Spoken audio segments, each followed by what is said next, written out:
S, ಈಗ ಯೋಗ ಸೆಗ್ಮೆಂಟ್ನಲ್ಲಿ ಯಾವ ಯೋಗ ಅದನ್ನ ತಿಳ್ಕೊಳ್ಳುವಂತಹ ಸಮಯ. ನಮ್ಮ ದೈಹಿಕ ಮತ್ತು ಮಾನಸಿಕ ಆರೋಗ್ಯಕ್ಕೆ ಯೋಗ ತುಂಬಾ ಪರಿಣಾಮಕಾರಿ.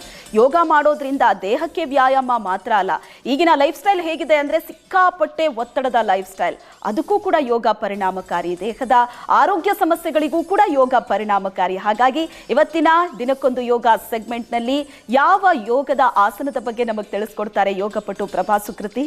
ಬನ್ನಿ ನೋಡೋಣ.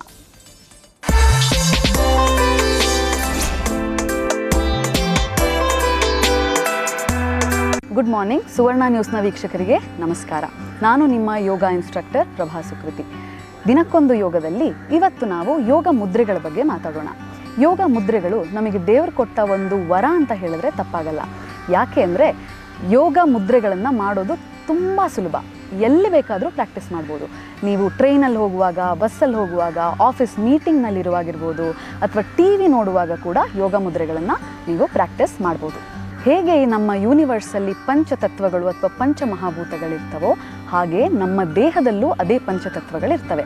ಆ ಪಂಚತತ್ವಕ್ಕೆ ಸಂಬಂಧಪಟ್ಟಿರೋ ಯಾವುದೇ ಒಂದು ಇಂಬ್ಯಾಲೆನ್ಸ್ ಆದರೆ ಅದಕ್ಕೆ ಸಂಬಂಧಪಟ್ಟಿರೋ ಕಾಯಿಲೆಗಳು ಅಥವಾ ನೋವುಗಳು ನಮಗೆ ಆಗುತ್ತೆ. ನಮ್ಮ 5 ಬೆರಳುಗಳು 5 ತತ್ವಕ್ಕೆ ಸಂಬಂಧಪಟ್ಟಿದೆ.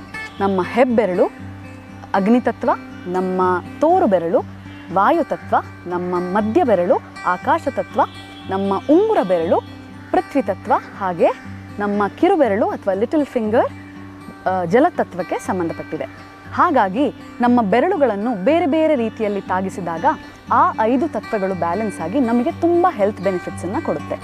ಈಗ ನಾವು ನಮ್ಮ ಮೊದಲ ಮುದ್ರೆಯನ್ನು ಕಲಿಯೋಣ. ಮೊದಲ ಮುದ್ರೆ ಪೃಥ್ವಿ ಮುದ್ರೆ. ನಿಮ್ಮ ಉಂಗುರ ಬೆರಳಿನ ತುದಿಯನ್ನು ಹೀಗೆ ಹೆಬ್ಬೆರಳಿನ ತುದಿಗೆ ತಾಗಿಸಿ. ಪ್ರೆಸ್ ಮಾಡಬೇಡಿ, ಸುಮ್ಮನೆ ತಾಗಿಸಿ ಇಟ್ಕೊಳ್ಳಿ.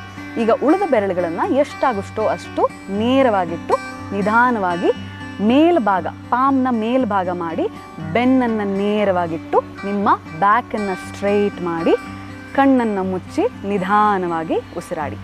ಈ ಮುದ್ರೆಯನ್ನು 10 ರಿಂದ 15 ನಿಮಿಷದವರೆಗೆ ಪ್ರಾಕ್ಟೀಸ್ ಮಾಡಿ. ಯಾವುದೇ ನಿಮಗೆ ಇಂಬ್ಯಾಲೆನ್ಸ್ನ ಸರಿ ಮಾಡೋಕ್ಕಿರೋ ಮುದ್ರೆನ ಪ್ರಾಕ್ಟೀಸ್ ಮಾಡಿ ಆದಮೇಲೆ ಒಂದು ಮುದ್ರೆ ಮಾಡುವುದು ಬಹುಮುಖ್ಯ.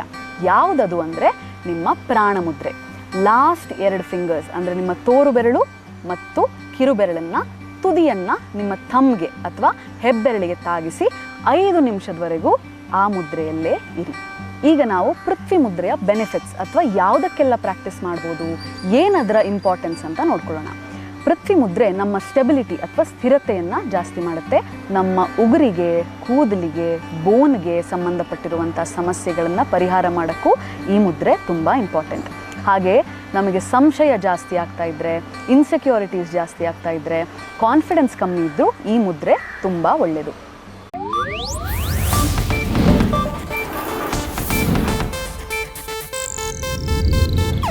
ಇದು ಏಷ್ಯಾನೆಟ್ ನ್ಯೂಸ್ ನೆಟ್ವರ್ಕ್ ಪ್ರಸ್ತುತಿ.